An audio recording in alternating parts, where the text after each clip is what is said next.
Mario, a los 7 años te enfermas de peritonitis, un problema de salud que te mantuvo varios meses en el hospital. Y en esas circunstancias, pues llegan a ti los libros por un obsequio de tu tía. Y curiosamente, mientras escribes este libro que debes leer es Resistir, estás recuperándote de un accidente y además vivimos en el país y en el mundo una pandemia. ¿Podemos decir que los libros llegan como medicinas para curarnos? ¿Cómo fue ese proceso para volverte este lector que eres ahora? Sí, hay algo muy raro. Yo recuerdo haber pasado muchos meses en cuidados intensivos y muchos meses en cuidados intensivos significa que la gente se muere. ¿Verdad? Es una sala en donde la gran mayoría de pacientes se van muriendo. Entonces yo voy viendo cómo sale el de la cama de la izquierda, sale el de la cama de la derecha, sale el de la cama que tengo al frente, algunos sobreviven y entonces los sacan del piso, pero otros no sobreviven y yo voy viendo cómo entran también a darles los santos óleos. De hecho, un día el sacerdote se apiada mucho de mí, yo estoy casi desahuciado y me da los santos óleos. Yo creo que es de las pocas personas vivas que ya No, y recibieron tan cruel ese vivir eso a los sacramento. 7 años. Imagínate, y yo alcanzo como a tener conciencia de que me están dando eso que le han dado a los otros y eso significa que pues me Te voy a vas a morir. morir. Y sobrevivo, pero cuando llega la pandemia hay algo que a mí me destruye, hay algo que a mí me deja muy mal y es no solo el encierro obligatorio. Yo, de hecho, todo escritor es un poco un monje, una anacoreta, ¿verdad? Y para nosotros la soledad es parte de nuestro oficio. Pero el encierro obligatorio es tremendo. Mi madre fallece, que es algo que me deja también bastante fuera de sitio. Me atropella una motocicleta. Cuando llego en bicicleta estoy cerca de mi casa y de pronto me atropella y me arroja 5 metros y me deja muy mal herido. Tengo que pedir servicio de enfermería porque no podía ni amarrarme los zapatos siquiera. Y cuando siento que ya me voy medio mejorando, de repente me voy de cabeza en el baño de mi apartamento y me fracturo 3 costillas, Para que rematar. fue un segundo accidente que también me deja bastante mal. Entonces tengo que dormir sentado durante meses. Las costillas rotas y fracturadas, eso no se puede hacer nada. Toca esperar, pero es muy doloroso, es sumamente doloroso. Y para dormir, no puedes dormir sobre el costado izquierdo, no puedes dormir sobre el costado derecho, no puedes dormir sino sentado. Y esas noches sentado fueron el comienzo de la locura, fueron para mí el comienzo de algo que no pude controlar, que me desbordó por completo. Y en ese momento dije, bueno, lo único que yo tengo siempre ha sido la literatura, mis libros. Tengo que empezar a leer ya. Tengo que meterme rápidamente en varios libros que tenía ahí pendientes y esto es lo único que puede sanarme. Yo siempre me he sanado así, yo siempre me he sanado con libros. Y aquí fíjate bien que yo creo que es algo que atraviesa todo el libro, todo leer es resistir, es el concepto de catarsis.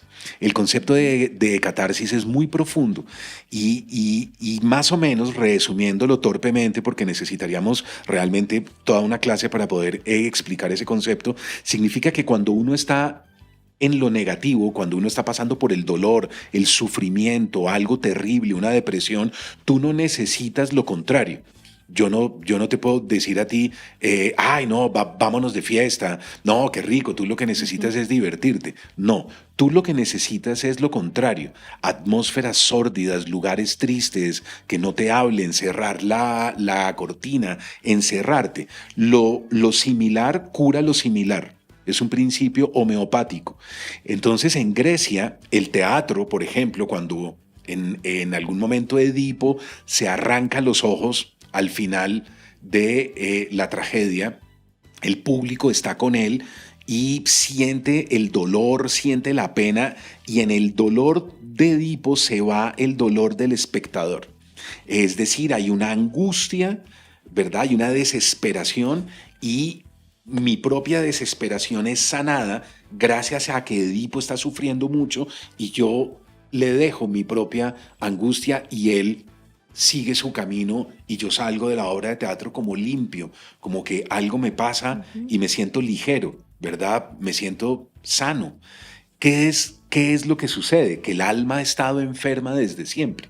Entonces nuestra medicina es muy torpe en ese sentido, razón por la cual vivimos somatizando tanto. Somatizamos y somatizamos y somatizamos, porque no tenemos ejercicios catárticos para liberarnos psíquicamente. No, ya no tenemos rituales, ya no tenemos lugares donde acudir para podernos sanar.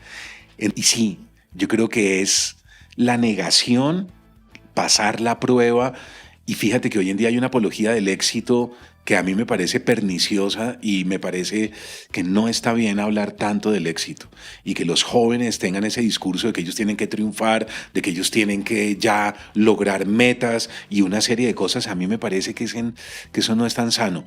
Si yo tuviera un hijo, si yo tuviera una hija, a alguien joven, yo le enseñaría lo contrario, la importancia del fracaso, la importancia del no, la importancia de las duras pruebas de la vida.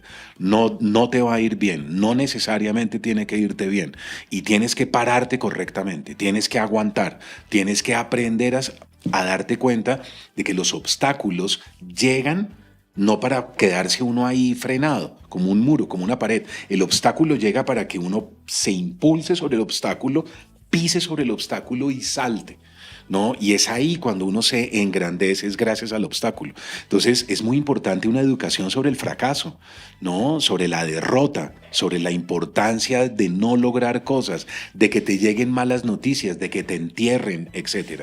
Entonces yo creo que es ahí cuando uno se hace escritor. Yo creo que uno se hace escritor realmente en los momentos más duros y no en los mejores. Y eso fue lo que hice. Pues Mario, justamente con eso que mencionas, tú has estado en bibliotecas públicas, en casas de cultura, en colegios, en cárceles. Precisamente hace poco estuviste en la cárcel distrital hablando de tu obra. ¿Qué sientes al ver que tus libros son los más leídos en las cárceles del país? A mí me conmueve mucho y yo lo que creo es que debe haber una fuerza en ellos, debe haber una potencia que te libera, ¿no? A uno en una prisión lo pueden tener preso, valga la redundancia, pero solo tienen su cuerpo. A uno no le pueden encarcelar la mente. Eso, por fortuna, al día de hoy todavía no existe. Uh-huh. Y si no le pueden encarcelar a uno la mente, significa que ahí hay un ejercicio de la libertad. Y yo creo que muchos de mis libros son eso, son una forma para ser libre. Todos mis protagonistas sufren de algunas pruebas muy dolorosas, muy difíciles, pero logran ir pasando para alcanzar un grito de libertad en las páginas finales. Y los psiquiatras han hablado del síndrome de Amok, que es una bellísima novela de Stefan Zweig que se llama Amok o la locura de los mares del sur. Y es como el bullying, el desprecio, la sordidez, el alejamiento, la violencia psicológica sobre los otros van creando un individuo que poco a poco va guardando, acumulando hasta que un día no puede más y estalla contra todos, y es cuando la víctima despierta. Cuando la víctima despierta es terrible. En este caso decide asesinar y matar lo que encuentre a su paso. Y fíjense que en los últimos años no hemos hecho sino verlo. Hace poco volvimos a ver en Estados Unidos otra vez Spree Killers, y eso se ve cada vez más recurrentemente. Sí.